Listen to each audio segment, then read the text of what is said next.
Здравейте, приятели! В днешното видео ще си говорим за постпродукция и за това какво ви е нужно след снимачния процес. Да започвам.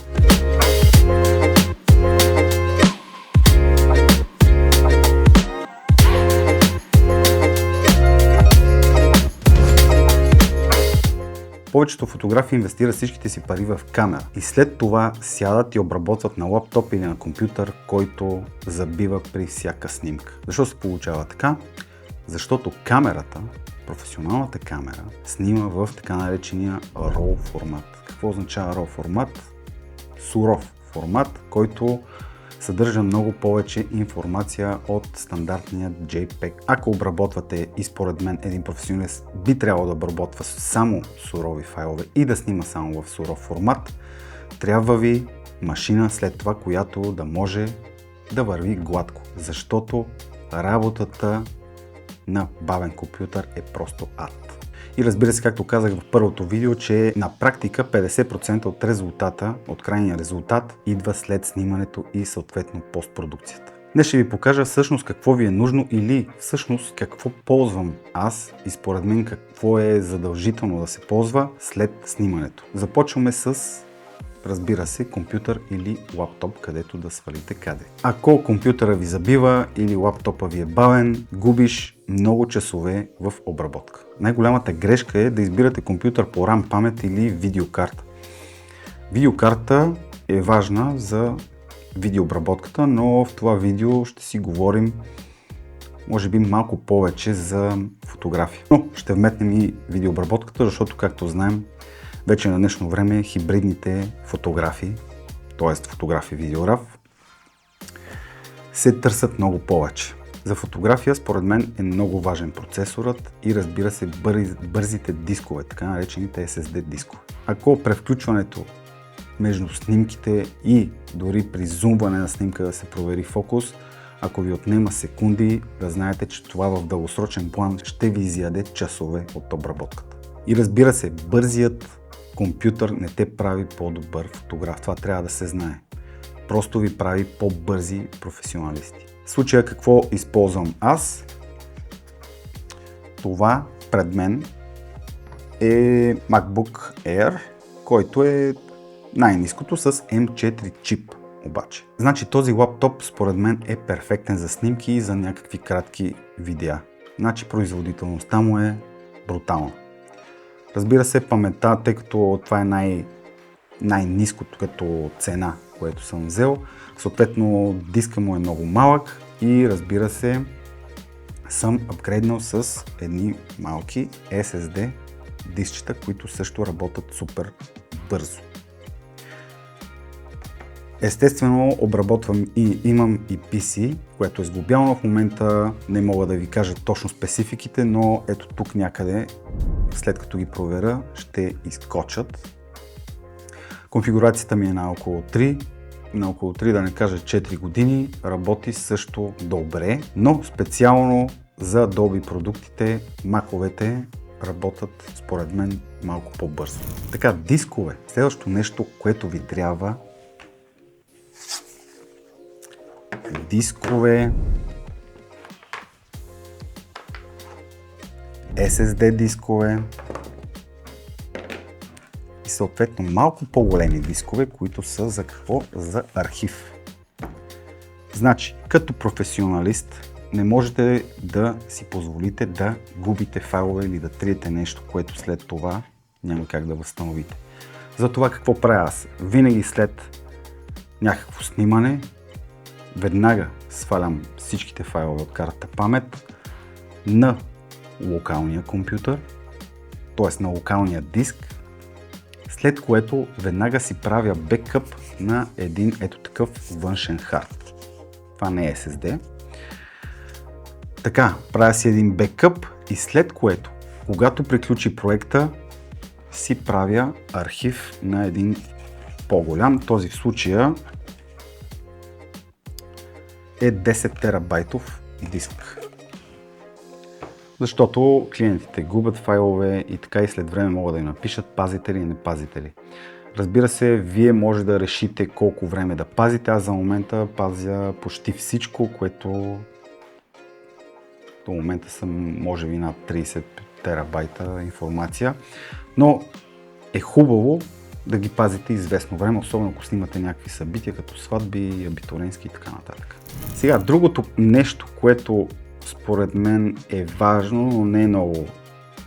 Но не ви казвам да инвестирате в някакъв скъп монитор, но е хубаво мониторът ви поне да е калибриран. Сега с тази калибрация са много относителни нещата. Аз съм си калибрирал моя монитор, но когато след това видя резултатите на телефон и задължително го правя, след като направя видео или някакви снимки, ги преглеждам на друг вид устройство, дали ще е на лаптопа, дали ще е на телефона, но е хубаво да проверите как изглеждат те и на друго устройство, защото е много кофти, когато на вас, на монитора, всичко ви изглежда перфектно, цветовете ви изглеждат топ и когато пратите на клиента, той да каже, но тук червеното не е такова, особено когато работите с някакви специфични цветове или продукти, които трябва да снимате, да речем, снимате го този продукт и оранжевото ви при клиента изглежда червено или по-скоро или към лилавото. Така че един съвет, мониторът ви трябва да е хубав. В момента не мога да говоря за монитори, не съм много така специализиран в тази част, но един вид купете си хубав монитор. Сега ще засегна още една част, която е организирането на файловете. Много е важно преди да почнете да обработвате, да си организирате хубаво файловете, защото, повярвайте ми, аз съм от хаотичния тип хора, които малко ми е досадно за да правя структура, но повярвайте ми, това ви улеснява живота. Ако снимате видео или снимки с различни тематики, слагайте ги всички в папка, слагайте си файловете в клиентска папка, може да ги сложите суровите кадри в папка RAW, след това да имате една папка експорт и така нататък. Но това е много важна част от постпродукцията, да си направите структура на файловете. Супер много помага. И разбира се, като говорим за постпродукция, няма как сега вече да не засегнем софтуера. Защото там се случва магията. Първо, за фотограф. Според мен е задължително един професионален фотограф да може да борави с програми тип Lightroom. Казвам тип програми, защото Lightroom е програма за така пакетна обработка на много файлове. След това, задължително е според мен да има средни умения по Photoshop, защото клиентите винаги искат нещо да се махне, нещо да се коригира, да се смени цвят, да се оправи цвят и разбира се, на Photoshop става много по-бързо и по-лесно. И разбира се, след като вече хибридните креатори, така да ги кажем, трябва да могат да обработват и видео, съответно Adobe Premiere Pro, DaVinci или Final Cut. С Final Cut не съм работил никога, но работя предимно на Premiere Pro, но отскоро минах и на DaVinci и мисля, че повече ми хареса. И съответно, владеейки тези програми, е хубаво да си направите така наречения workflow, което ще ви улесни много задачата за напред. Какво означава workflow? Това е някакъв работен процес, т.е. сваляте снимките, организирате файловата система, кои снимки къде, експорт и така нататък. След като си организирате файловата система, да речем за снимките минавате ги през Lightroom, правите им една глобална обработка, като цветове, контраст, експозиция, но в Lightroom ще разгледаме, в най-новата версия на Lightroom, ще разгледаме какви нови неща има. То не е в най-новата, но в новите версии на Lightroom вече са вкарали и доста неща, които може да използвате, за да пропуснете Photoshop. Има доста AI селекции, които ви помагат доста бързо да селектирате небе, дреха, лице, око и така нататък. Но това с Lightroom ще разгледаме в някое друго видео. След като вече минете главната обработка в Lightroom, сложили сте си някакво пресетче, да речем, оправили сте цветовете, експозицията е добра и трябва да направите някакъв по-дълбок ретуш, т.е. да махнете някакви несъвършенства по лицето, да махнете някакъв ненужен предмет от снимката или нещо, което разсейва окото, там ще ви трябва Photoshop. Хубавото на Lightroom и Photoshop, че те работят заедно. Когато експортнете от Lightroom към Photoshop, след това сейвнете, файлът се връща в Lightroom. И там вече може също да си донагласите някакви неща и съответно да експортнете файла. За видеото какво да ви кажа? Поред мен едни базови умения по Premiere или DaVinci ще са ви супер много от полза. DaVinci, безплатната версия, мисля, че работи перфектно за някакви не много претенциозни проекти. Имам видео за CapCut.